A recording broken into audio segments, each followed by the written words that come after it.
여러분 안녕하십니까. 아침의 매일경제입니다. 저는 이상훈입니다. 미국에서 백신 접종을 거부한 병사 수십 명이요. 강제 전역을 당하는 일이 있었습니다. 선택의 자유, 개인은 과연 어디까지 선택할 수 있는가? 그리고 공공의 안전을 위해선 어디까지 희생을 감내해야 되는가? 이런 문제요. 코로나가 참 어려운 숙제를 전 세계에 던지고 있습니다. 자, 그럼 일면 기사부터 바로 출발하겠습니다. 먼저 매일경제 보시죠. 내년에 3% 성장도 그리고 V자 반등도 어렵다. 내년 경제 성장과 관련해서는 그다지 좋은 전망이 나오지 않는다는 겁니다. 자, 민간 경제연구원장 6명 내년 경제 대전망 이런 내용을 정리했습니다. 보시면요. 코로나 확산되고 있고요. 대선도 변수다. 그리고 한국과 미국 금리 인상 이 세 가지 위험 요인들이 있다. 이런 거 모두 사실은 경제에 그다지 긍정적인 신호를 주지 않고 있다. 이런 겁니다. 저성장 추세 이게 계속 이어진다. 이런 우려 낳고 있습니다. 이런 내용입니다. 그러나 정부 쪽에서는 3%대 성장 전망 여전히 유지하고 있죠. 민간의 전망하고는 좀 온도차가 있습니다. 다음은 동아일보 확인해 보겠습니다. 모임 4명으로 제한할 듯하다. 수도권의 경우고요. 그리고 위드 코로나 멈춘다. 자, 정부가 지금 깊은 고민을 하고 있죠. 사회적 거리 두기 그리고 방역을 다시 강화해야 하는 것인가. 아직 결정을 못하고 있어요. 그런데 이 기사는요. 이런 쪽으로 방향을 잡았다 보도하고 있습니다. 자, 김부겸 국무총리 오늘 거리 두기 복귀 선언할 것 같다. 구체적인 방역 강화 조치는 17일 발표한다. 오늘 뭔가 얘기가 있을 것 같다는 겁니다. 자, 그리고요. 코로나 병상이요. 구급차도 부족하다. 하루 사망 100명에 육박하고 있습니다. 이 정도면 우리 의료체계가 감당할 수 없습니다. 지금 굉장한 위험 상황으로 가고 있다. 그리고 오늘 확진 7,500여 명 안팎 최다로 예상되고 있습니다. 이번엔 서울신문입니다. 보시죠.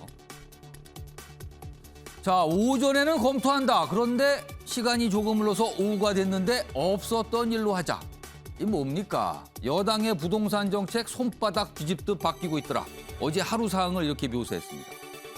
자, 여기 보면 다주택 양도세 중과유예 소급 적용 뭐 이런 얘기가 어제 나왔어요. 그런데요. 불과 2시간 만에 그런데 사실 아닙니다.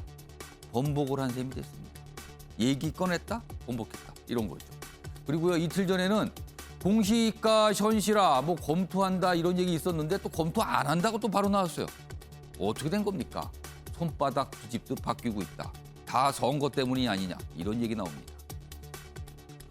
다음은 경향신문 보겠습니다.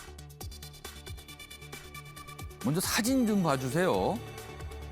많은 분들이 건물 밖으로 나와 있죠. 지진입니다. 어제 제주도 서귀포 앞바다에서 지진이 났죠. 자, 여기 보면 제주시에 있는 한 빌딩 앞에 많은 분들이 일하다 말고 밖에 나온 거예요. 그냥 문자가 왔거든요. 경보 문자. 좀 더 보죠. 건물이 5에서 10조 흔들흔들했다. 서귀포 인근 바다에서 규모 4.9 지진이 발생했다. 4.9면 상당히 큰 겁니다. 오후 5시쯤이고요. 서남쪽 해역 41km 해역입니다. 4년 전 포항 지진 이후 최대 규모입니다. 뭐 건물 파손, 인명피해 접수는 아직 안 됐는데요. 일단 여진 우려가 좀 있다고 합니다. 좀 긴장을 늦추면 안 되겠습니다. 자, 지금까지 일면기사 짚어봤고요. 오늘도 알쏭달쏭한 뉴스의 의미들을 깊숙하고 그리고 쏙쏙 짚어주시기 위해 네 분께서 자리하셨습니다. 한 분씩 소개해드리겠습니다. 먼저 화면 가장 맨 왼쪽에 앉아 계십니다. 김남국 더불어민주당 의원 나와 계시고요. 그 옆에는요. 이상일 전 국회의원 자리하고 계십니다. 그리고 세 번째 자리에는 최진녕 변호사 나와 계시고요. 마지막으로 조대진 변호사도 자리하고 계십니다. 안녕하세요. 네, 반갑습니다. 안녕하세요. 오늘날 주요 이슈들을 네 가지 키워드로 정리했습니다. 아침을 여는 키워드 하나씩 짚어보겠습니다. 먼저 첫 번째 키워드입니다. 우물쭈물입니다.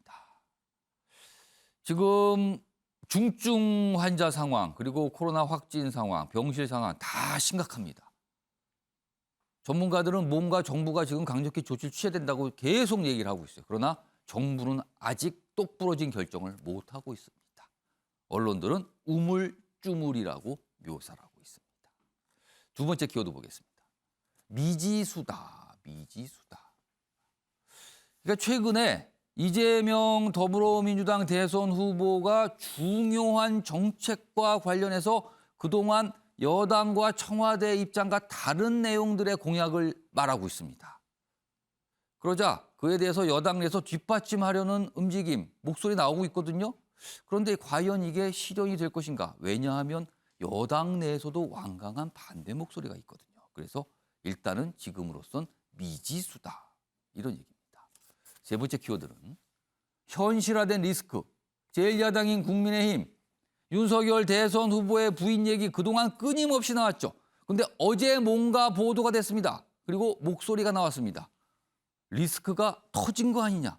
리스크가 이제 부상한 거 아니냐. 이런 얘기 나옵니다. 마지막 키워드는 83년생입니다. 83년생. 내년이면 우리 나이로 40살이잖아요. 40살이면 뭐 불혹의 나이다. 그리고 다른 게 돌려보면 어느 정도 사회적으로 어느 위상을 갖춘 나이다. 그런데 우리나라의 40살 쉽지 않은 삶을 살고 있습니다. 그 내용 준비되어 있습니다. 자, 그럼 아침의 매일경제 첫 번째 이슈는요. 어제 지진 상황 좀 간단하게 짚어보겠습니다. 이 기사 보시면요. 어제 상황을 간략하게 설명하고 있죠. 제주 규모 4.9 지진 흔들했다. 자, 그런데 기상청이요. 여진이 1년 이어질 듯. 그러니까 이런 부분이 좀 걱정이 되는 거죠. 여진과 관련돼서. 자, 그럼요. 어제 제주 주민들 굉장히 놀라셨을 거거든요. 그럼요. 제주 상황을 지금부터 좀 전해드리겠는데 배준우 기자의 리포트를 통해서 전해드리도록 하겠습니다. 보시죠. 지진에 건물이 흔들리고 놀란 식당 직원들이 황급히 밖으로 뛰쳐나갑니다. 지진이 발생한 곳은 제주 서귀포시에서 서남쪽으로 41km 떨어진 해역, 북위 33.15도, 동경 126.24도입니다. 진원의 깊이는 17km로 추정됩니다. 지진 규모는 4.9로 한반도에서 발생한 지진 중 역대 11번째 규모입니다. 카페에 앉아 있었는데요. 약간 옆에 큰 차 지나가는 것처럼 오르릉 오르릉 2번 하고 바로 재난 문자가 울렸습니다. 제주도를 여행 중이던 관광객들도 갑작스런 지진에 놀라 숙소 밖으로 대피해야 했습니다. 전쟁 난 것처럼 우웅 소리가 나면서 폭격 맞은 느낌이었어요. 건물이 다 흔들리고 테이블에 있는 컵까지 떨어질 정도였어요. 기상청은 이번 지진에 따른 해일 징후는 없다고 밝혔습니다. 발생할 정도의 규모는 아닙니다. 진도 5가 현재 기록이 됐는데요. 진도 5 정도면 아주 오래된 건물 같은 데 균열이 갈 수 있을 정도의 지진입니다. 정부는 정확한 피해 규모를 확인하고 있는데 인명피해나 건물 붕괴 등 심각한 피해는 아직 신고되지 않았다고 밝혔습니다. MBN 뉴스 배준우입니다. 지진으로 인한 흔들림을 경험하신 분들의 말씀을 들어보면요. 극한의 공포가 순간적으로 찾아온다고 합니다. 그리고요, 심한 경우는 트라우마도 생긴다고 해요. 어제 그런 경험을 하셨을 수도 있어요. 자, 그리고요. 제주도 인근인 광주나 목포에서도 진동이 느껴졌다고 하거든요. 자, 이 상황은요. 유승호 기자가 전합니다. 거실 천장에 달린 등이 흔들립니다. 제주 서귀포 진앙에서 130km가량 떨어진 곳이지만 지진 여파가 있는 겁니다. 광주도 일부 사람들이 놀랄 정도로 진동이 느껴졌습니다. 재난 문자가 전화기가 울렸었기 때문에 더 느낌이 왔었는지 모르겠지만 의자에 앉아서 이렇게 TV를 보고 있는데 핸드폰 진동이 내 주머니에 있을 때 떨리는 것처럼. 지역별 계기 진도는 제주가 5, 전남이 3, 경남과 광주, 전북이 2 정도 수준입니다. 제주는 모든 사람이 지진을 느끼고 그릇이 깨질 정도고 전남에서는 고층 건물에서 흔들림을 감지할 정도입니다. 지진 감지 신고는 전남에서 37건, 광주에서 24건 접수됐습니다. 지진 피해 신고는 제주에서만 4건 발생했는데 다행히 인명피해나 재산피해는 없었습니다. 지진이 바다에서 발생한 데다 단층이 수평으로 힘이 작용하는 주양 이동 단층이라 피해가 적었다는 설명입니다. 이번 지진은 규모 4.9 지진이고 취향이동 단층 운동이기 때문에 지진 해일을 일으킬 만한 정도의 에너지는 가지고 있지 않다고 판단하고 있습니다. 다만 기상청은 최대 1년 정도 여진이 추가로 이어질 수 있다며 주의를 당부했습니다. 실제 오늘 오전 5시 반까지 약 12시간 동안 총 13차례의 여진이 발생한 걸로 집계됐습니다. MBN 뉴스 유승호입니다. 자, 뭐 사람은 못 느낄 수 있지만 여진이 계속 이어지고 있는 거예요. 그러니까 우리 기상청 당국이나 이제 관련 일을 하신 분들은 좀 촉각을 좀 세우셔야 될 것 같습니다. 자, 지진 얘기는 뭐 이 정도로 소개해드리겠습니다.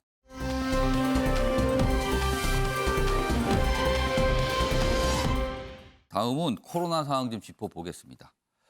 어제도 점심쯤에 이제 식사하러 갔을 때 식당을 찾았는데 좀 속이 터지신 분들이 좀 있었을 것 같아요. 어제도 잘 안 됐어요. 그 내용 좀 보겠습니다. 점심시간에 방역 패스 또 버벅. 뭐 그 전날에 비하면 어제는 좀 뭐 짧은 시간이긴 했습니다. 먹통 정부의 뿔난 자영업자. 그러니까 장사하시는 분들, 사장님 분들은 더 힘들었을 거예요. 이게 아니 손님을 받아야 되는데 손님이 오셔야 되는데 이게 앞에서 입구에서 지금 이러고 있었던 거거든요. 지금 좀 더 보겠습니다. 의무화 둘째 날도 현장에서 혼란이 있었다. 첫날 접속 장애 사태 발생하자 질병청 서버 긴급 증설했지만 바쁜 시간대에 일부 앱도 멈춰. 그러니까 이게 또 어떻게 보면은 수요 예측을 잘 못한 건가요? 이게 좀 안 되나요, 이렇게? 또 그랬습니다. 손님도 식당 주인도 스트레스다. 이딴 실책의 자영업자 거리로 국회 앞에서 적극 지원책 촉구하기도 했다. 뭐 이런 모습도 있었습니다. 다음은 방역 패스 관련된 방역 패스 기사가 좀 있습니다. 보시죠. 혼란 자초한 청소년 방역 패스 서두르다 여론이 끌자 연기 카드. 그러니까 원래 처음에는 뭐 자율적으로 하라. 그러다가 사실상 강제가 됐잖아요. 이거 안 하면 뭐 어려움을 겪게끔. 그러다가 여론이 너무 반대가 싫잖아. 이거 적용을 좀 연기하지요. 뭐 이렇게 가는 겁니다, 지금요. 정부 한 달 늦춰 3월 실시 검토. 고교생, 중학생 순차 적용도 논의. 방역당국 여러 의견 수렴 중. 이 여러 의견 수렴 중은 좀 미리 좀 하시면 안 됐을까요? 이런 일이 좀 반복되고 있어요. 그리고 학교를 찾아가는 백신 접종도 난항입니다. 서울의 신청학교 83%가 10명이야. 이 정도면 너무 지금 반응이 없는 거거든요. 그러니까 뭔가 지금 잘 안 되고 있는 겁니다. 뭔가 놓치고 있는 거죠, 지금요. 자, 이런 상황에서요. 다음 기사 좀 보겠습니다. 이런 현상도 나타나고 있습니다.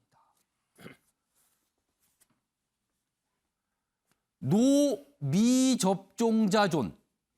식당, 카페가 속속. 그러니까 백신 미접종자는 출입 자체를 못하게 하는 겁니다.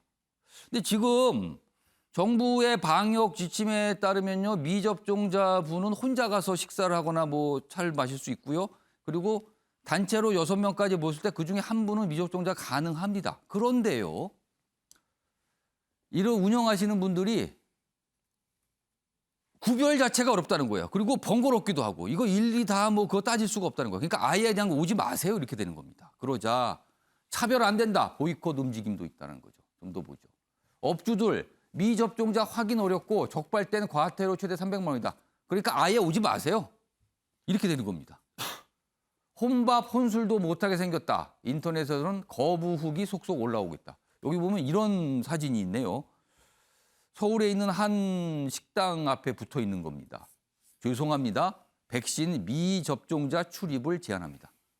이렇게 됐습니다. 최인영 변호사. 미접종자, 물론 전체에 비하면 소수입니다. 그렇지만 이거는 정부가 좀 너무 무관심한 거 아니야. 그리고 이런 대우가 과연 합당한 대우인가? 이런 데한 의문 제기는 있습니다. 이거 어떻게 보세요? 사실 코로나 시대 이전까지는 이른바 노키즈존. 그게 문제됐지 않습니까? 예. 애들이 정말 와서 너무 지나치게 그렇게 시끄럽게 하니까 어른들만 있는 공간을 하자. 그때도 문제가 됐는데. 그때도 논란이 됐죠. 그때 같은 문제가 됐는데 이제는 그것을 넘어서 전 국민이 이제 그 대상이 되는 그런 문제가 된 것 아닙니까? 최근에는 뭐 이른바 노중년존 뭐 이런 것도 있었는 것 같은데 이 문제는 헌법적인 문제를 우리한테 던져주는 것 같습니다.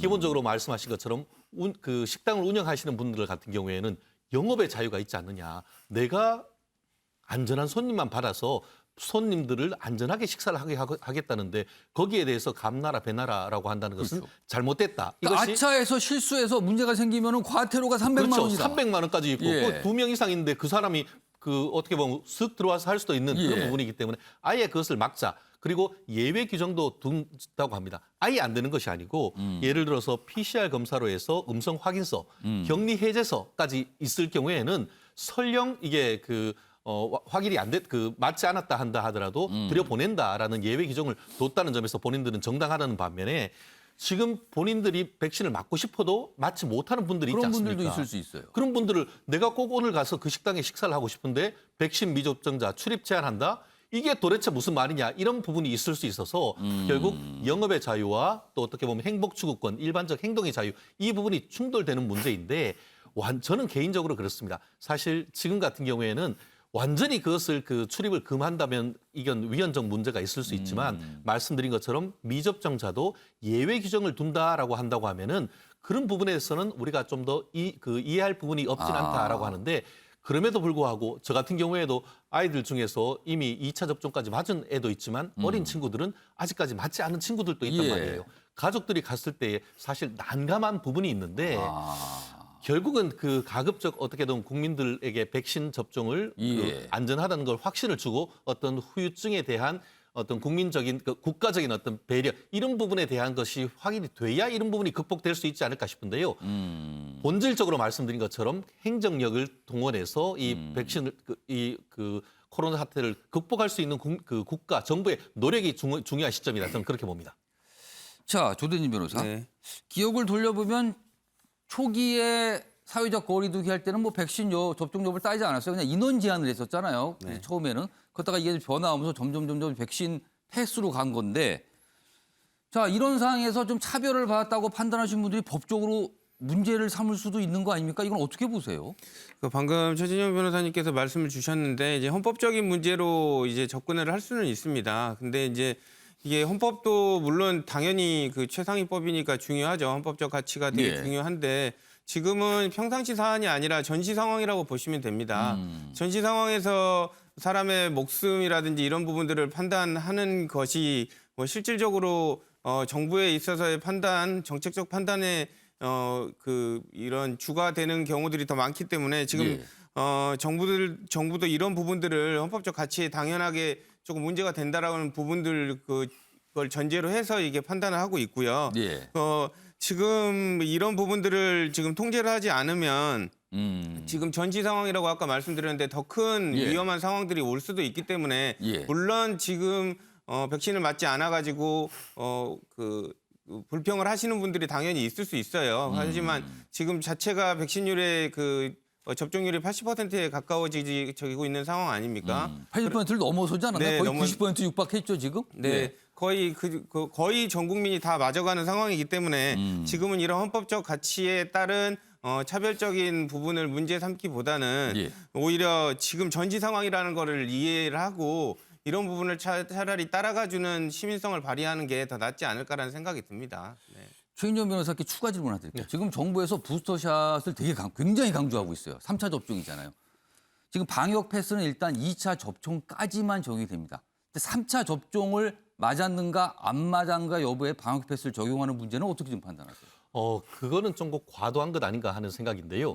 말씀드린 것처럼 1차, 2차까지 했다고 한다고 하면은 그 정도 했는 부분에 대해서는 사실 돌파 감염이라는 것들은 의료적으로 어쩔 수 없는 부분이 있는 것 아니겠습니까? 그럼 결국은 강제하느냐 아니면 그것을 추천하느냐 이런 문제가 있는 것 같은데 예. 3차까지 하는데 과연 물량이 지금 되는지도 불분명하고 3차까지 지금 다 맞으려고 하면은 그 시간이 상당히 물리적으로 걸릴 수 있단 말이에요. 예. 그렇다고 한다고 하면은 2차는 변론으로 3차까지 맞지 않은 부스터까지 샷까지 맞지 않은 사람들한테 이와 같은 백신 패스나 이런 것을 3차 한 접종에 것은 대한 또 방역 패스죠. 그렇죠. 그런 예. 것은 좀 지나치다. 결국 사실 저를 비롯해서 주위의 분들은 어떻게든 가급적 맞으려고 하는 분들이 대부분인 것 같습니다. 그렇지만 개인적인 뭐 정치적 성향을 떠나서 그 어떤 건강상의 개인적인 문제나 이런 기저질환이나 이런 부분이 있기 때문에 이것을 강제한다는 것이 상당히 어려운 부분이 사실 있습니다.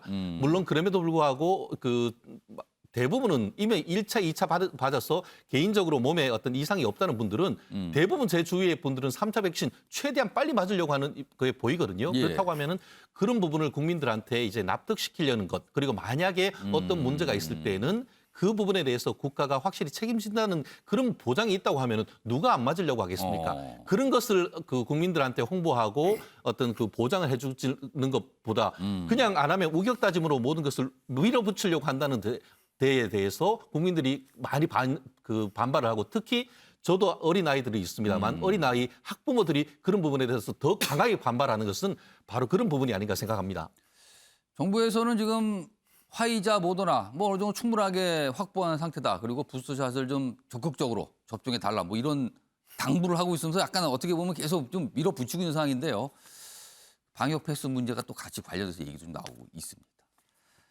자, 역시 저 방역 과연 이 거리두기로 다시 복귀를 할 것인가? 이 문제가 지금 남아 있거든요. 기사가 좀 있습니다. 보시죠.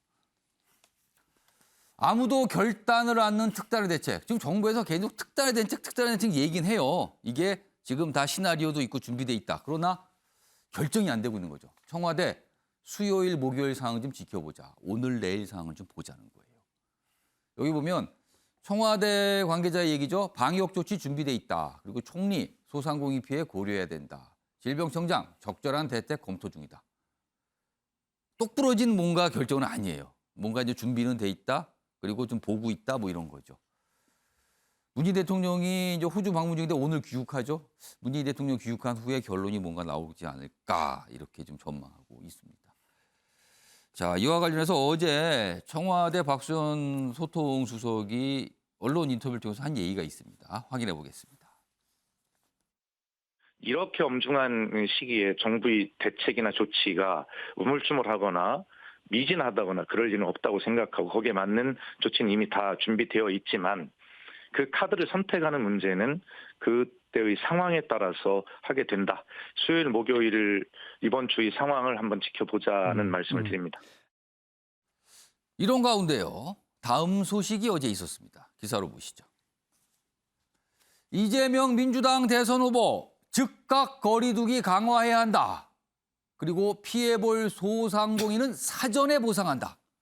미리 뭔가를 지급한다는 겁니다. 피해가 생길 거니까요.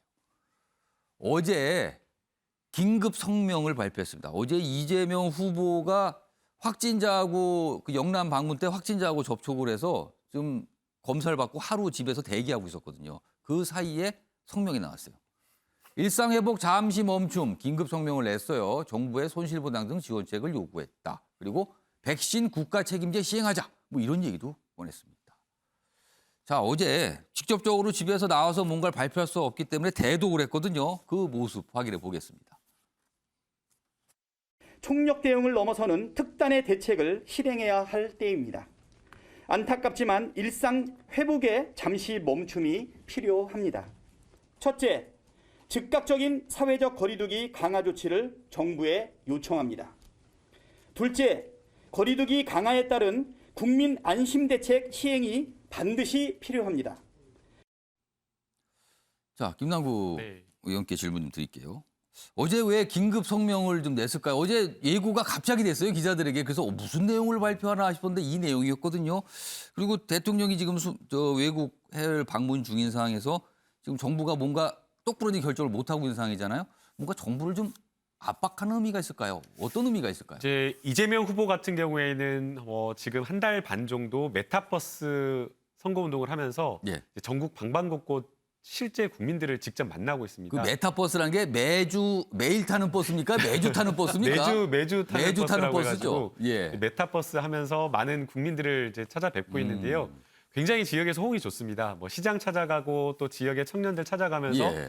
사실 대통령 후보를 직접 만나서 여러 가지 이야기 전하고 민심을 이렇게 전한다는 게 쉽지는 않은 일이거든요. 그런데 굉장히 좋은 어떤 선거 운동이지만 그거보다 더 중요한 것이 여러 가지 국민의 안전과 관련된 부분이다라고 보고 있는 것 같습니다. 우리 속담에 호미로 막을 거 가래로 막는다는 그런 속담 있지 않습니까? 예. 나중에 이렇게 뭔가 이렇게 조치를 취해야 될 게 분명히 보이는데 이런 어떤 조치를 즉각적으로 취하지 않아가지고 나중에 큰 손실을 보게 된다라는 건데 지금 상황이 딱 그 상황이다라고 보고 있는 것 같습니다. 특단의 조치, 이런 어떤 대책이 필요한데 예.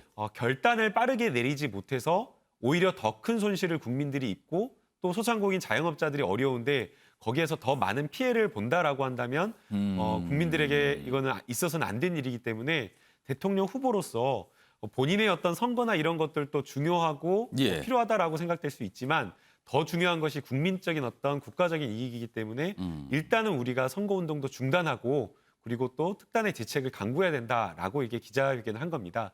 몇 가지 이제 발표를 했는데요. 예. 이제 가장 첫 번째는 방역 수칙과 관련된 부분에 있어서 예. 특단의 대책 지금 당장은 조금 잠시 멈추자라는 걸 발표했고요. 예. 그다음에 이제 두 번째는 소상공인 지원과 관련된 부분입니다. 항상 이제 사회적 거리두기나 이런 것들 피해 보상하겠다라고 이야기를 하지만 지원이 한참 뒤에 따라옵니다. 심지어 지난해에 있었던 피해가 이제서야 거의 1년이 지난 뒤에 보상을 하고 또 보상을 하겠다라고 할 때는 정치권에서 국회에서 철저하게 뭐 두톤 보상하겠다라고 하지만 실제 지원되는 보상은 많은 업종이 빠지거나 두톤 보상이 아니라 아주 얇은 보상이어서 실망하는 경우가 많은데 예. 선지원을 하고 그리고 특별한 희생에는 특별한 보상을 해야 된다라고 지원을 한 거, 예. 어제 발표를 했습니다. 그리고 이제 마지막 세 번째는 최진영 변호사님께서 말씀을 한 겁니다.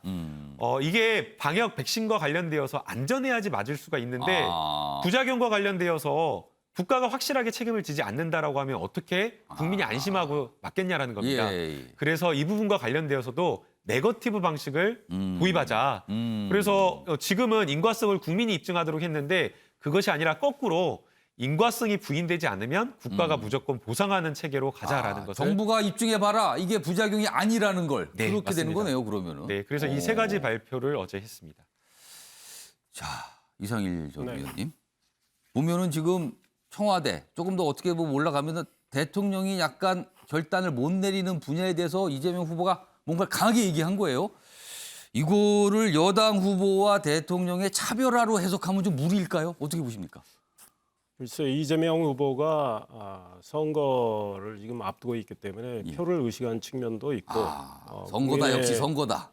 국민의 불안감은 또 커지고 있기 때문에 그 지점에 대해서 고민을 해서 저렇게 이야기를 하는 것 같아요. 그런데 백신 부작용 국가 책임제 국민의힘이 일주일 전에 발표한 내용이죠. 이거 이미 우리가 한 겁니다. 그 뜻이네요 지금. 아니 그거는 예. 국민의 불안감을 사실은 국민의힘의 선대위에서 파악을 해서 이미 발표를 했는데 예. 이재명 후보가 뒤늦게 따라온 건 저는 환영할 만한 그러면 그걸 일이고. 받은 셈이 됐다 이 말씀이네요 그렇죠. 지금요. 그건 뭐 시간상으로 명백한 거고 사실 이 정부가 진작에 했어야 하는데 못한 거죠.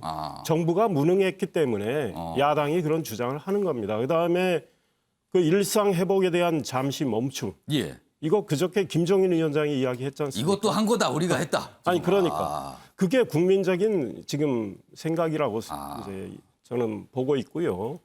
문재인 대통령이 지난달 말에 이 위드 코로나 그러니까 이 일상으로 이 회복한 거에 대해서 다시 후퇴할 수 없다고 이야기를 그렇죠. 그런 점을 또 강조했어요. 그렇게 했기 때문에 정부가 우물쭈물 미적거리고 있는 거죠. 그런 상황에서 지금 상황이 계속 악화되고 있습니다. 문재인 대통령이 코로나 긴 터널의 끝이 보인다고 한 지가 언제입니까? 예. 그런데 긴 터널의 끝은 지금 어딘지를 모르겠어요. 계속 정부의 무능 행정 때문에 이 상황이 악화되고 있다. 예. 이런 생각이 들고 이재명 후보도 이런 문제와 관련해서 진작에 이야기했어야 되고 이재명 후보의 방식은요. 부동산 문제도 그렇지만 일단 본인이 지르고 보는 겁니다. 그런데 야당은 야당 입장에서 국민의 생각을 반영해서 이야기할 수 있는데 여당은 정부하고 사실은 한 몸 아닙니까? 당정협의, 당정청협의 많아요. 그렇죠. 그런 걸 통해 가지고 딱 정리된 이야기를 해줘야 되는데 이재명 후보가 이렇게 던져버리면 정부는 이제 곤란해지는 거죠. 예컨대 지금 자영업자에 대한 손실과 관련해서 사전에 보상하자. 이거 정부하고 의논된 겁니까? 그러면 정부가 아니 피해 안 본 분들도 예. 생길 수 있는데 이걸 어떤 기준으로 이렇게 마련해서 사전에 보상할 예. 거냐 이런 고민이 생긴다고요. 그러면 이런 거는 회의를 열어가지고 어떻게 논의 과정을 거친 다음에 정리된 결론을 내야 국민들이 정부의 혼선을 느끼지 않는 거죠. 그런데 예. 지금 이제 표가 급한 거죠. 이재명 후보 쪽은 그런 생각이 자, 듭니다. 김남국 의원님, 이상일 전 의원께서 아니 이재명 후보 여당 분이시잖아요. 그러면 당정이 뭐 협의를 좀 하시고 발표를 하신 건가요?라고 질문을 던졌습니다. 지금. 네, 당연히 이제 당 내, 그래서 당 정간에 이제 토론하고 논의하는 과정이 있는 거고요. 이제 그 과정에서 후보자가 먼저 여러 가지를 이야기하는 것이 오히려 또 있을 수 있다라고 생각이 그러면 됩니다. 이번 사안은 당정까지는 안 간 거네요. 그러면은. 근데 거꾸로 지금 이제 윤석열 후보 같은 경우에는 아무 이야기를 하지 않아가지고 예. 뭐 실종됐다라는 그런 이야기 듣기도 하고 또 조율되지 않은 이야기를 해가지고 소상공인과 관련되어서 윤석열 후보는 뭐 50조 뭐 이렇게 예. 100조 지원하자라고 하는데 거꾸로 이준석 대표가 부인하면서 장난이다, 말 실수였다라는 예. 그런 취지의 발언을 해서 오히려 조금 문제다라고 생각을 하고요. 백신 보상과 관련되어서 예. 부작용을 보상을 우리 정부가 안 했다라고 이야기를 했는데 이게 사실이 아닙니다. 보상 체계와 관련되어서 분명하게 보상과 관련된 체계를 가지고 있는데 아마 국민들이 생각하기에는 그것이 미흡하다라고 이야기를 하는 것 같습니다. 미흡하고 좀 너무 인정을 안 해주는 거 아니야 이런 지적이 나오는 그런데 거죠. 실제 세계나 이런 것들을 보면요. 한겨레 기사나 이런 것들을 보면 미국 441건 신청했는데 0건이라고 나옵니다. 보상의 장벽이 미국 훨씬 높아가지고 예. 아예 인정 자체가 안 된다라는 그런 기사가 많고요. 예. 우리나라 같은 경우에는 지금까지 보상체계 2,250 몇 건 정도 돼가지고 세계 세계 여러 선진국 비교를 해봐도 최상위로 올라와 있습니다. 그래서 국민들께서 생각하시는 것만큼 예. 기대에 충족하지 못한 지점은 있지만 여러 어떤 백신 보상 국가가 가지고 있는 보상 예. 체계에 비추어 봤을 때 조금 노력하고 있다라는 점도 한번 좀 고려해 주셨으면 하는 바람입니다. 이상일 전 의원께서 반론 깨달라고 계속 분칠을 하셨어요. 지금 잠깐 한 30초 드릴게요. 반론하세요. 윤석열 후보가 그저께 페북에 올린 글을 우리 김남국 의원이 한번 보시길 바랍니다. 코로나 문제 바로 김종인 위원장이 말씀과 같은 맥락에서 이야기를 지금 김남국 의원께서 했고요. 윤석열 후보는 아무 얘기도 안 하지 않습니까? 그 얘기에 대한 반론이시군요. 코로나 관련해서 회의도 많이 주재하면서 여러 가지 우려를 나타냈고 그다음에 이제 이 50조 문제는요. 윤석열 후보가 후보로 선출된 직후에 조선일보하고 인터뷰를 통해서 밝힌 본인의 공약입니다. 예. 그건 알려져 있습니다. 그렇게. 내가 집권하면 바로 정부의 잘못된 경제정책 실패 이걸로 인해서 또 코로나 상황으로 인해서 굉장히 어려움을 겪게 된 자영업자 소상공인들에게 집중적으로 두텁게 지원을 하겠다. 그 예산을 50조 정도 마련을 할 텐데 정부의 낭비성 예산 구조조정에서 마련하고 국채 동원해서 그들에게 집중적인 지원을 하겠다는 겁니다. 이재명 후보처럼 전국민 재난지원금이 아니고 용돈 주듯이 하는 게 아니고 피해를 입은 분들에게 집중적으로 지원하겠다는 게 본인의 공약입니다. 그 공약을 이준석 대표가 부인한 적도 없고 김종인 위원장은 상황이 악화되고 있으니 집권하면 그거에 플러스 50조를 더해서 더 하는 방안도 연구를 하자는 이런 입장을 낸 겁니다. 그러니까 서로도 말씀하시면서 상대 후보를 얘기했어요. 이쪽은 뭐 당정 협의도 안 하고 그냥 던지신 거죠. 이쪽은 아니 그쪽은 뭐 아무 얘기도 안 하시잖아요. 그거에 대해서 서로 이 김남국 의원과 이상일 전 의원께서 또 해명과 반박을 좀 해주셨습니다. 시청자 여러분께서 참고하시기 바랍니다.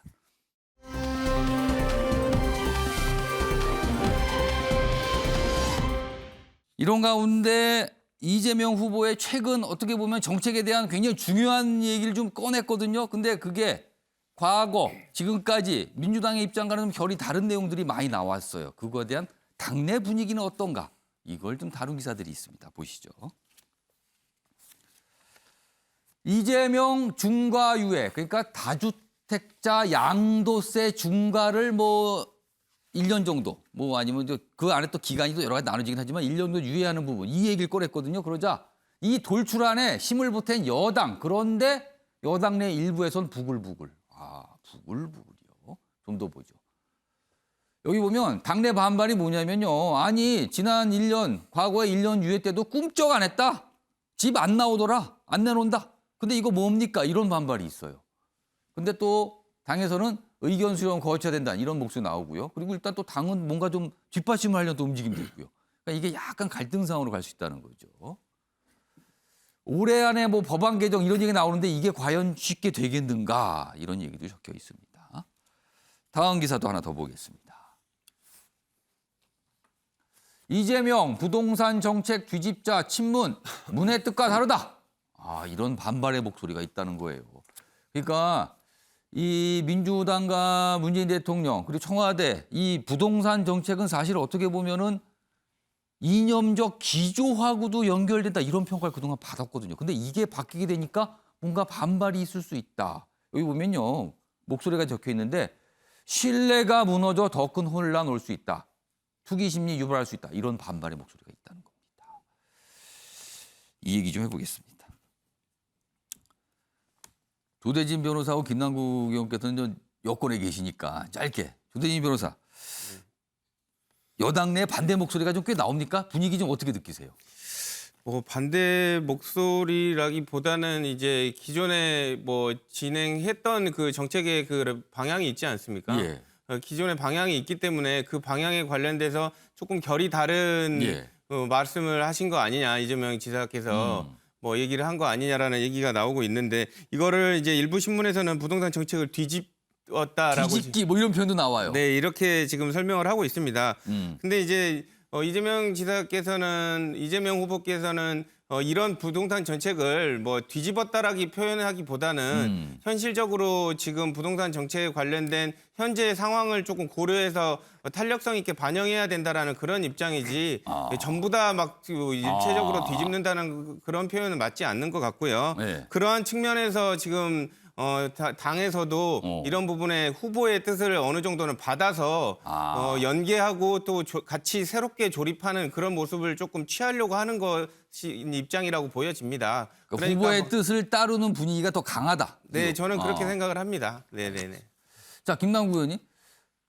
이 질문을 드릴게요. 네. 사실은 이 양도세 중과유예 이거와 관련해서 12월 임시국회를 열어서 그 안에 관련 법을 통과시키겠다. 이런 얘기도 나왔거든요, 여권에서. 근데 이게 반대 목소리 또 있거든요. 현실적으로 가능합니까 지금? 어떻게 보세요? 저 가능하다라고 생각이 듭니다. 가능한 겁니까? 가능해야 하는 겁니까? 저는 가능해야 된다라고 생각이 드는데요. 이제 뭐 일부 신문에서는 뭐 부동산 정책이 뒤집히는 거 아니냐라는 그런 비판을 하고 있는데 조대진 변호사님께서 아주 잘 말씀해 주셨다고 생각이 됩니다. 이 부동산 정책 일관성이 매우 중요하고요. 지금 하려고 하는 것은 이 부동산 정책의 일관성을 해치지 않으면서 일부 조정하고 조금 변통한다라고 생각을 해주시면 좋을 것 같습니다. 지금 많이 지적되고 있는 것이 다주택자들은 여러 가지 지금 가지고 있는 물량을 세금 부담 때문에 내놓고 싶은데 양도세 때문에 못 내놓고 있다라는 이야기를 하는 거거든요. 그리고 또 시장에서는 또 무슨 이야기를 하냐면 아니 매물이 나와야지 아니 가격이 안정되고 좀 조정이 될 텐데 시장이 매물이 나오지 않고 있다라고 이야기를 하고 있는 겁니다.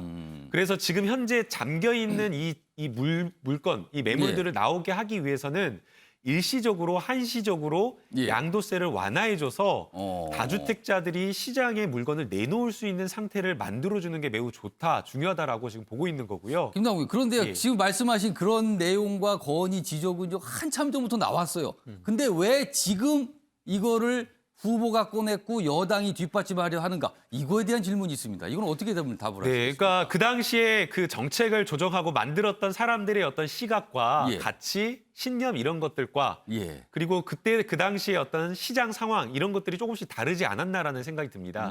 지금의 어떤 시장 상황을 평가해 봤을 때 그 당시 뭐 1년 전이나 1년 반 전에 정책을 조정하고 만들었을 때의 상황이 좀 다르고 그리고 또 예상했었던 어떤 정책적 효과가 나타나지 않는 게 지금 보이기 때문에 정책적 효과가 나타나지 않는 거를 보이는데 이것을 계속 고집하면서 가는 것도 맞지 않다라고 보이고요.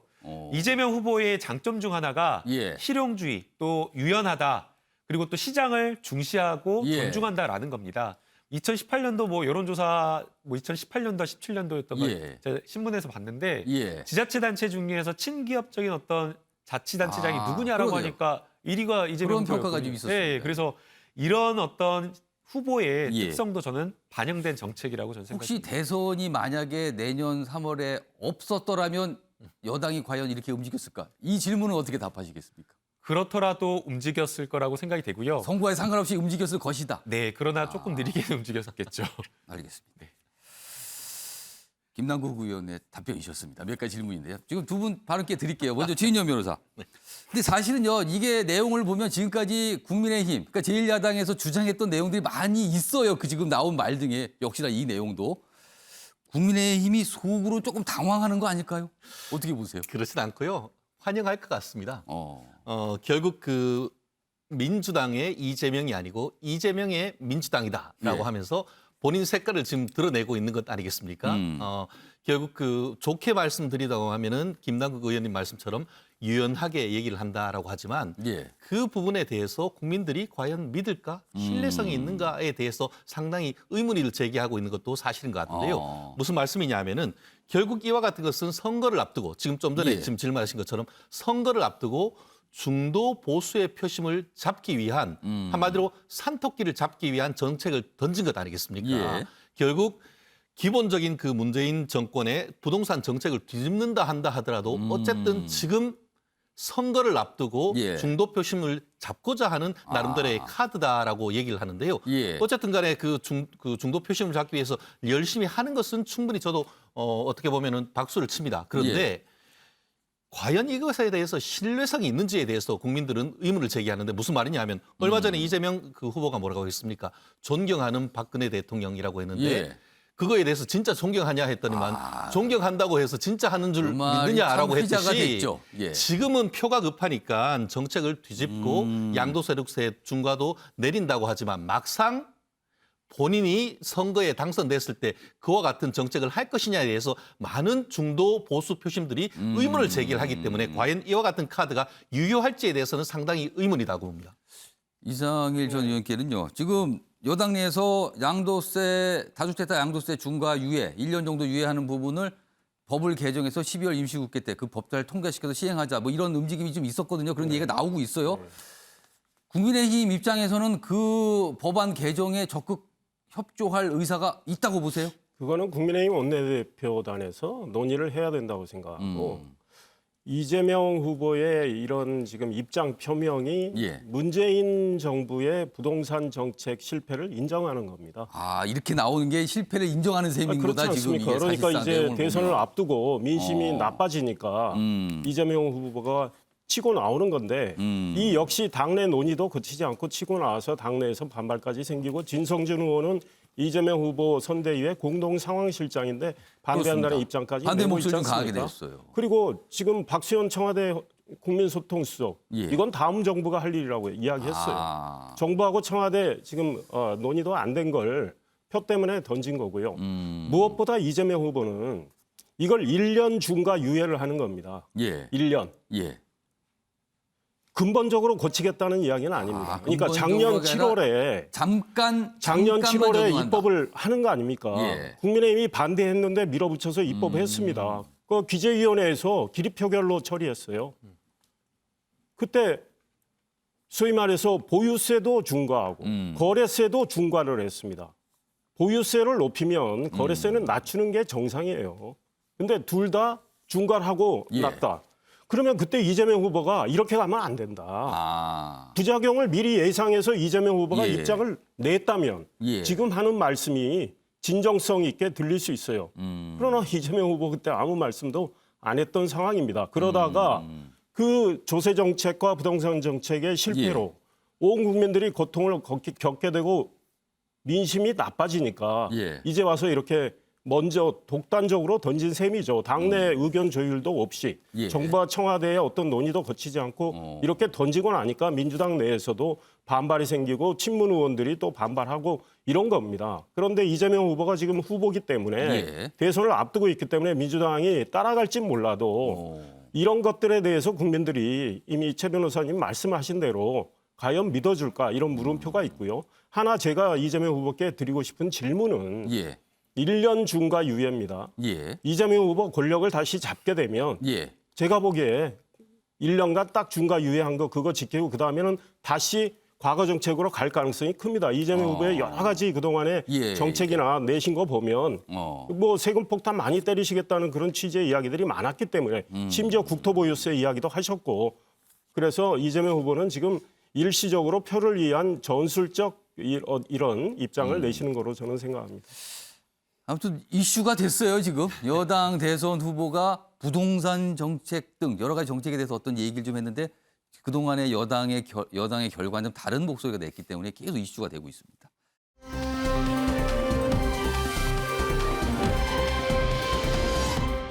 자, 이번에는요. 국민의힘 대선 후보 윤석열 후보의 부인 얘기 좀 가보겠습니다. 어제 오전부터 이 얘기가 계속 나왔습니다. 보도가 좀 하나 있었거든요. 먼저 첫 번째 기사가 좀 하나 있습니다. 보시죠. 김건희 리스크 내로남불 칼날 위에 윤석열이다. 제목이 리스크 내로남불 칼날 뭐 이런 게 들어가 있습니다. 좀 더 보겠습니다. 2007년 한 대학의 겸임 교수 임용 때 무슨 경력 이런 걸 적어냈잖아요. 그 지원서에. 이게 논란이 된 겁니다. 이게. 게임산업협회 기획이사 가짜 경력, 수상 실적 3건이 적혀 있는데 허위 또는 부풀리기 의혹입니다. 그러니까 한 건은 이거 뭐 완전히 없는 걸 적은 거 아니냐. 두 건은 이거 좀 너무 과장된 거 아니냐. 뭐 이런 겁니다. 지금. 그러자 김건희 씨 언론 인터뷰에서 이렇게 얘기합니다. 돋보이려고 욕심을 냈었다. 일부에 대해서는 잘못을 시인한 거네요. 그러면은.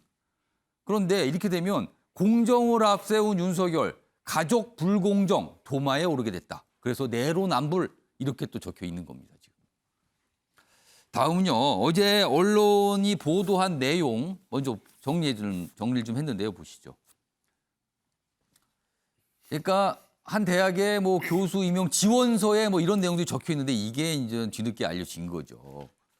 2002년부터 3년간 뭐 어디 협회에 기획팀 기획이사 재직했다 뭐 이런 게 적혀 있었는데 여기 보면 2002년부터라고 돼 있잖아요. 근데 그 해당 단체는 2004년 설립이에요.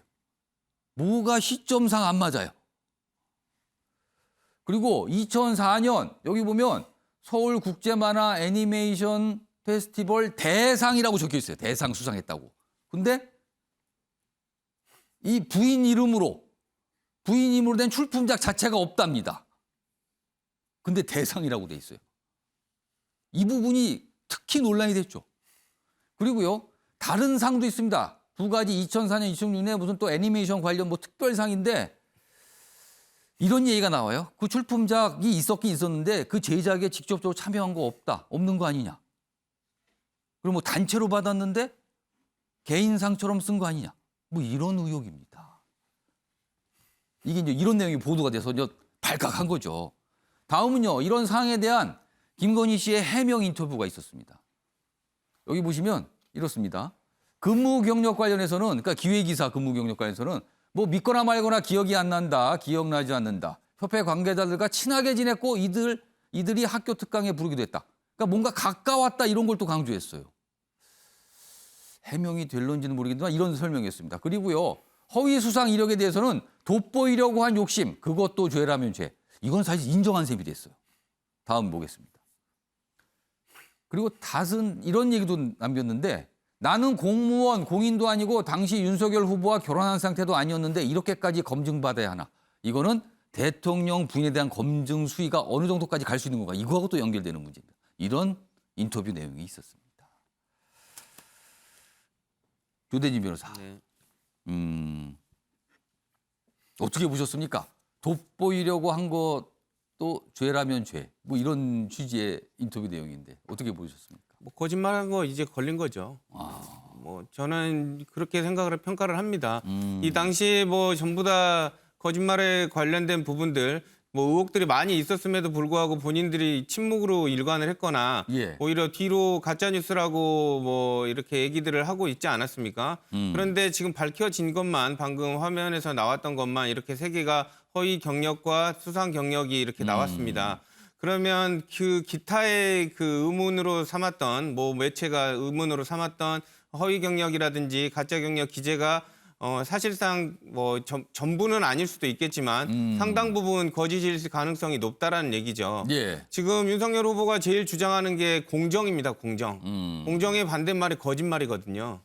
그러니까 그 거짓말을 하고 있다라는 것 자체를 그러니까 본인이 제일 주장하는 거의 배척점에 있는 그 사람이 어떻게 보면 자기 아내와 함께 있다라는 것이 될 수가 있습니다. 그리고 또 지금 공정을 앞세우고 있는 윤석열 후보 같은 경우에는 지금 장모의 문제도 있지 않습니까? 그러니까 이런 부분들을 많이 따져본다면 예. 윤석열 후보가 나와 결혼하기 전에 있었던 문제니까 뭐 나랑 상관이 없다. 뭐 김건희 씨도 그렇게 얘기를 하고 있지만 대통령 부인의 그 사생활에 관련된 부분은 나중에 대통령을 어쨌든 같이 대통령과 활동을 해야 되기 때문에 예. 당연히 국민의 관심사고 검증이 돼야 되는 부분입니다.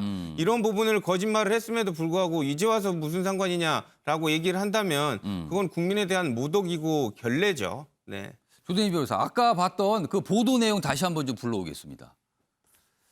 여러 가지 사안이 있잖아요. 여기 보면 이 재직 관련된 거, 그다음에 수상 관련된 게 좀 나눠져 있죠.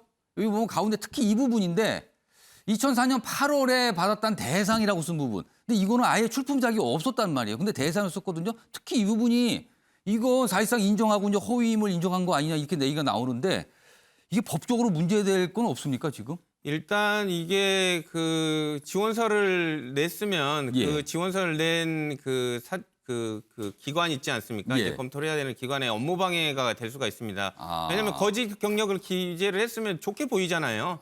그 사람이 좋게 보이니까 그 사람을 뽑을 수밖에 없는. 올바른 판단을 하는데 장애를 준 거다. 그렇죠. 근데 이제 그거를 본인이 당연히 몰랐을 리 없는데 또 불구하고 이거 넣으면 당연히 나를 좋게 보겠지라는 그 의도로 그 업무를 방해했으니까 이런 부분들은 명확하게 업무 방해에 대한 그 고의가 있었다라고 봐야 될 것 같아요. 2004년인데 이것도 공소시효 뭐 이런 것도 적용되는 거 아닙니까? 네, 그런 부분들은 뭐 당연히 따져봐야 되겠지만 문제는 그 이외에도 상당한 경력들을 지금 쌓았다고 지금 김건희 씨가 얘기를 하고 있는데 그런 부분들을 일일이 다 따져봐야 될 그런 상황들을 필요성을 지금 스스로 제기를 하고 있는 것이죠. 네. 어제 오전에 이런 내용이 보도가 되면서 정치권에 다 알려졌죠. 그리고 마침 어제 윤석열 후보가 관훈 토론에 참석을 하고 있어서 관련 질문을 또 받았어요. 그 기사가 있습니다. 자, 윤석열 아내 경력 그리고 수상 실적 전체적으로는 허위가 아니다. 전체적으로는 허위가 아니다. 그러면 부분적으로는 좀 문제가 있는 것 같긴 한데 전체적으로는 허위 아닙니다. 이런 설명이 돼요. 그리고요, 그 부인의 논문 관련해서 표절 의혹이 있었잖아요. 그거에 대해서 표절이면 취소 반납해야 할 것이다. 뭐 이런 얘기도 좀 꺼냈습니다. 자, 그럼 어제 토론회에서 윤석열 후보가 한 이야기 영상으로 준비했습니다. 보시죠. 그 부분적으로는 모르겠습니다만은 전체적으로 허위 경력은 아니고 그리고 그 수상이라고 하는 것이 완전히 날조된 것이 아니라 자기가 그 회사의 운영과 부사장으로서 회사의 운영과 작품의 출품, 제 처가 그 기자와의 대화에서 아마 그 결혼하기도 전에 오래된 일까지 이렇게 뒤지느냐 하는 차원에서 좀 억울함을 얘기를 했을 수는 있겠습니다만은 그게 부적절한 거로 저는 보여지고 그게 학문적으로 만약에 표절이고 학문적으로 이 학위로 인정하기 곤란하다 그러면은 당연히 취소되고 그 취소 전에 반납을 해야 되겠죠. 네, 그건 뭐 상식 아니겠습니까? 자, 김남국 의원께 질문 드릴게요. 전체적으로는 허위가 아니다 이런 설명이었어요. 그리고 뭐 표절 얘기도 했고요. 어떻게 좀 들으셨습니까? 납득이 안 돼요. 예. 저희가 지금 아까 보더라도 출품을 안 했는데 어떻게 전체적으로 허위가 아니라고 하는지 이해가 안 되는 그런 해명이고요. 뭐 공무원이 되기 전에 신분이었다. 아마 윤석열 후보와 결혼 전이었다. 결혼 전이었다 이야기를 하는데 지금 보도된 내용을 보면요. 2013년 안흥대학교, 2014년부터 2016년 국민대학교 재직할 때도 역시나 마찬가지로 허위 경력 증명을 다른 대학에 뭔가를 지원할 때도 또 그런 거 아니냐라는 의혹인 거군요. 지금. 똑같이 여러 가지 문제되는 허위 경력을 썼다라는 의혹이 있는 거거든요. 그러니까 지금 이번에 문제의 핵심은 한 번이 아니라 여러 가지 수개, 이력과 상과 관련된 부분에 있어서 허위로 속였다라는 겁니다. 근데 이게 한두 차례, 한두 번 실수로 한 것이 아니라 수년간, 십수년간, 수십 번, 10여 번 이상 그렇게 했다라는 의혹을 받고 있기 때문에 상습적이다라는 그런 평가를 받을 수밖에 없는 거고요. 여기서 항상 이제 지적될 수밖에 없는 게 율로남부 이렇게 이야기가 나올 수밖에 없는 겁니다. 윤석열 후보는 말로만 공정을 외쳤지 본인의 어떤 가족 문제와 관련되어서는 공정하지 못하다라는 평가를 받을 수밖에 없는 겁니다. 특히나 이제 더 심각한 문제는요. 검찰총장 재직하는 동안에 윤석열 후보자의 부인과 윤석열 후보의 장모와 관련된 사건이 수사가 다 정지되어 있었습니다. 예. 검찰총장 나가자마자 수사가 돼가지고 윤석열 총장 장모 기소돼가지고 유죄 1심 나오지 않습니까? 예. 이런 어떤 문제가 있었기 때문에 결국에는 본인의 어떤 식구들이나 본인의 장모, 그다음에 부인, 그리고 측근 같은 사람들만 봐주고 남한테는 다 이렇게 엄격하게 막 수사를 하는 내로남불 이런 어떤 상징이 아니냐라는 비판을 받을 수밖에 없는 겁니다. 김남국 의원이 이건 어떻게 된 겁니까? 계속 이제 의혹 제기 이런 거 다 봐야 되는 거 아닙니까? 지금 이런 말씀을 좀 해주셨어요. 이런 상황에 어제도요 한 가지 언론에서 영상이 공개가 됐죠. 김건희 씨를 촬영한 뭔가 인터뷰를 시도했는데 뭐 인터뷰는 제대로 되지 않고 그걸 촬영한 영상이 있었는데 그게 언론에 공개가 됐거든요. 그 영상 준비했습니다. 보시죠. 어제 이게 공개가 된 건데요. 이 김건희 씨의 사무실 앞이라고 알려졌어요. 그런데 언론 인터뷰에 응하지 않고 이제 뭔가 얼굴을 가리면서 들어가는 모습이 저렇게 또 공개가 됐습니다. 그러니까 언론을 좀 피했다고 볼 수가 있는 거죠, 지금요. 그러니까 어제 저런 영상도 나왔고요. 또 다른 이 보도 내용도 나왔고 뭐 여러 가지가 겹친 상황에서 윤석열 후보가 이제 질문을 많이 받은 거예요, 지금 어제 상황에서. 자, 이상일 전 의원님. 지금 뭐 윤석열 후보 선대위 캠프에서 좀 일을 하고 계신데 지금 이런 상황에서 그동안 관심사 중에 하나가 김건희 씨가 공식적으로 모습을 드러내서 이른바 이제 등판을 언제 할 것인가 이게 많았는데 지금 상황 이게 좀 쉽게 되겠습니까? 어떤 공개적인 속상의 모습을 드러내는 게?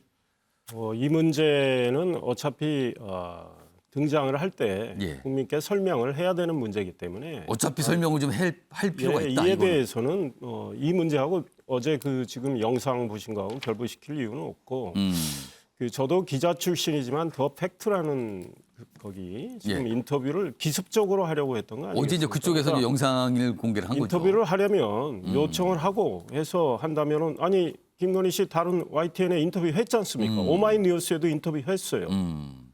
그런데 저런 식으로 기습적으로 카메라 들이대니까 저런 건데 저는 사실은 저도 언론인 출신이지만 언론의 정도에는 좀 어긋났다 이런 생각이 들고 지금 표창장 아니죠 수상경력과 관련해서 2004년 그다음에 2006년, 2008년 세 가지인가요? 2004년이 있고 2006년인데 그 안에 세 가지가 다 있습니다. 그렇습니다. 근데 2006년, 2008년 두 개가 또 별도로 있습니다. 그거는 이제 회사와 같이 협업을 해서 했던 거기 때문에 그거는 뭐 그걸 통해서 수상을 했기 때문에 윤석열 후보가 그게 전체적으로는 허위가 아니다라는 취지로 이야기를 한 걸로 알고 있고 그다음에 이제 재직 경력, 저 2004년, 2006년 대한민국 애니메이션 대상. 요거는 뭐 협업이다, 뭐 이런 그 회사의 이런 부사장으로서 같이 했던 거 아니겠습니까? 가장 문제되는 건 이 부분이에요. 이게 뭐 제가 보기에는 없었는데 됐다는 2004년 8월 거는 본인이 말씀하신 대로 아마 인정을 한 것 같죠, 그거는요? 뭐 그렇게 했던 거로 보이니까 이런 것들을 포함해서 국민들께 설명을 하고 저 기획이사 재직 문제 같은 경우는 기억에 좀 재직 기간에 착오가 있었던 거니까 저것도 좀 명확히 하실 필요가 있다 이런 생각이 들고 뭐 윤석열 후보 어제 이야기를 했죠.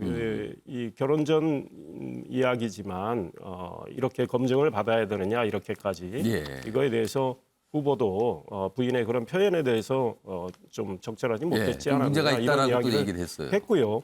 다만 저는 이 이재명 후보의 부인에 대해서도 이제 좀 검증이 돼야 되겠다 이런 생각도 들어요. 그러니까 이미 검찰이 기소 중지한 사건도 있습니다. 경찰은 기소 의견을 냈지만 뭐 해경군 김씨 문제도 있고 하니까 사실은 뭐 후보 부인에 대한 검증을 뭐 한다면 공이 같이 이루어져야 된다는 생각이 들고 다만 이재명 후보가 7월 12일 MBC 라디오 시선 집중에서 하신 말씀도 있습니다. 그런 말씀과 지금 민주당이 하는 말씀은 좀 어긋나 보여요. 무슨 말씀을 했냐면 후보 배우자도 검증해야 하지만 결혼하기 전에 아무 관계도 없는 시절을 후보에게 책임 물을 수 없는 거 아니냐. 결혼하기 전에 벌어진 일을 어떻게 책임지겠나. 그래서 이재명 후보가 왜 이런 답변을 했냐면 이재명 후보가 그전에 가급적 후보 본인에 대한 검증을 해달라. 이런 하는 게 맞지 않느냐 이런 취지를 했기 때문에 다시 물어서 그런 겁니다. 그런데 그럼에도 불구하고 윤석열 후보든 이재명 후보든 그 부인들의 이 여러 가지 예. 활동상에 대해서 예. 국민들이 자세히 아시는 게 좋겠다. 저는 이런 생각합니다. 그러니까 양쪽 거대 정당의 대선 후보 부인들 검증 한번 제대로 해봅시다. 약간 이런 말씀 좀 들립니다, 지금요. 아무튼 어제 좀 논란이 됐고요. 다음 기사는 민주당의 반응 그리고 국민의힘의 반응 이렇게 갖고 있는 기사들이 좀 있어요. 보시죠. 영부인 결격 사유다. 윤석열 물러나라. 민주당에서 나온 목소리고. 그리고 국민의힘에서는요. 이거 허위 경력으로 단정할 수 없다. 뭐 약간 좀 해명성 발언이죠. 뭐 이런 반응이 좀 있었습니다. 자, 그럼요. 어제 민주당 그리고 정의당에서 나온 약간 비판적인 목소리가 있었거든요. 들어보시죠. 그 건도 문제지만 무엇보다도 이 사건을 대하는 그 의혹을 대하는 김건희 씨의 그 발언에 매우 주목하고 있습니다. 결혼 전의 일이고 그리고 이런 건이 그 정도로 검증을 받아야 될 내용이라고 이렇게 말씀하셨던데 보도에 의하면 만약에 그 보도가 사실이란 전제에 말씀드리면 그런 사실은 영부인으로서는 전 결격 사유라고 생각합니다. 똑같은 논리로 조국 그 전 장관이 장관 되기 전의 일이라서나 잘 모르겠다고 하면 그게 해명이 되는 것입니까? 대통령 되기 전 일이라서나 잘 모르겠다 그러면 그게 해명이 되는 것입니까? 이는 사문서 위조에 해당되는 거 아닙니까? 이것이 정말 윤석열 후보가 이야기하는 공정입니까? 평소 민주당의 내로남불을 강하게 비판하며 말끝마다 공정의 가치를 주장해온 국민의힘 이준석 대표와 윤석열 후보는 이러한 김건희 씨의 허위 수상 경력 기재 지원서를 통한 교수 임용 문제에 정확한 입장을 밝히십시오. 만일 자당 후보의 배우자라는 이유로 조금이라도 김건희 씨의 허위 수상 경력 기재 행위를 감싼다면 이는 곧 지금까지 이준석 대표와 윤석열 후보가 이야기해온 공정이 결국 내로남불의 다른 이름이었음을 자백하는 것과 다름없을 것입니다. 다음 기사는 국민의힘을 다루고 있어요. 보시죠.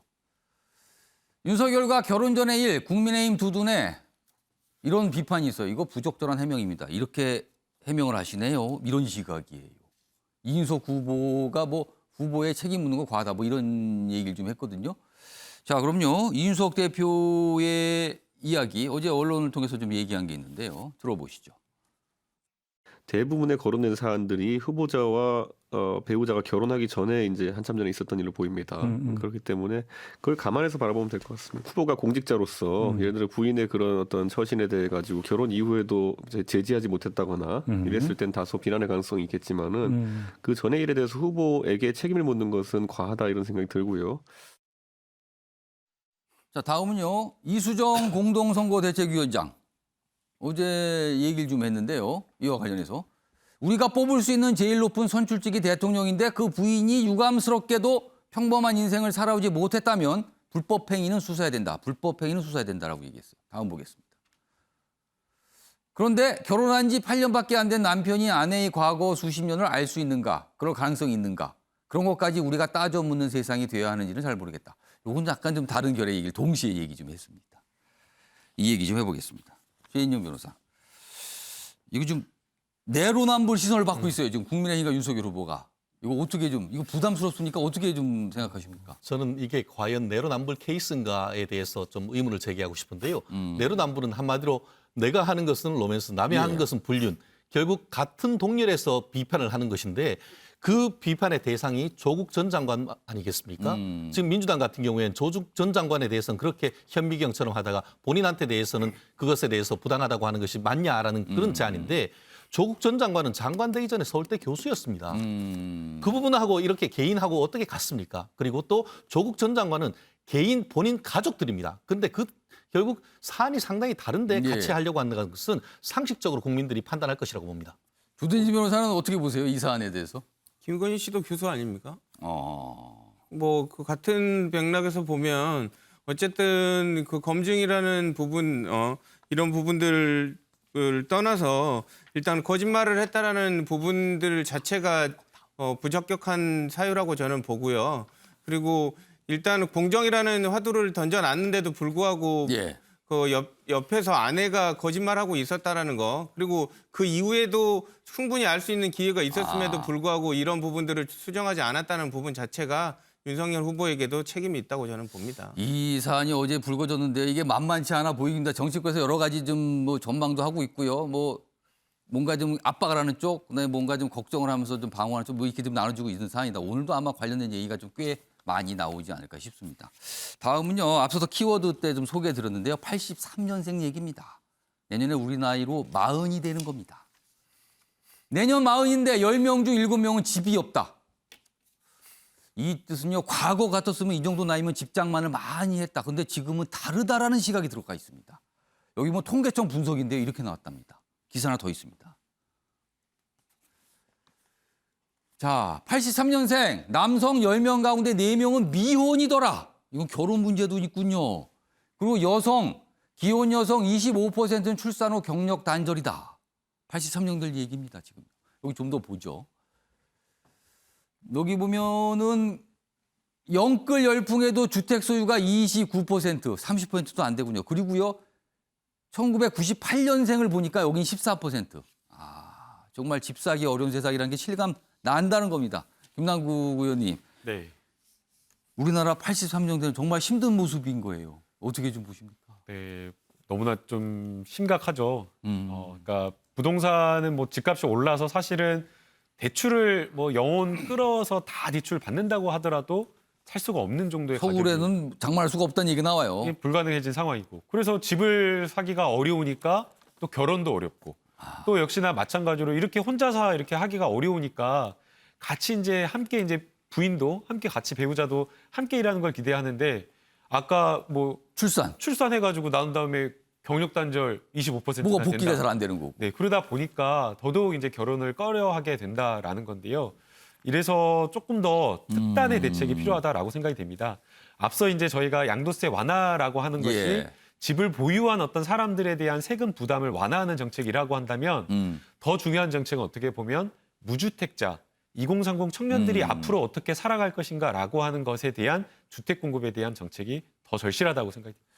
정의용 변호사, 83년생들의 삶을 좀 설명했는데 한마디 좀 해주시죠. 어떻게 생각하세요? 80년대생이 온다라는 게 원래 초기에 화두였지 않습니까? 지난주만 해도 30대, 40대 기업 임원이 난다고 해서 빚이 있었다고 하면 오히려 훨씬 더 긴 그림자가 익은 것 같은데요. 정말 소득주도 성장이건 뭐건 정말 제대로 2030 세대한테 그 빛을 발할 수 있는 정책을 좀 마련했으면 좋겠습니다. 지금 이게 세월이 흐를수록 그 뒤에 세대들이 점점 더 어려워지는 거 아닌가? 부모 세대만큼 자식 세대가 삶을 누리지 못할 수 있다. 이런 걱정이 지금 나오고 있는 게 현실입니다. 이걸 다루고 있습니다, 지금. 자, 아침의 매일경제 오늘은 여기서 마무리하겠습니다. 시청해 주신 여러분 고맙습니다.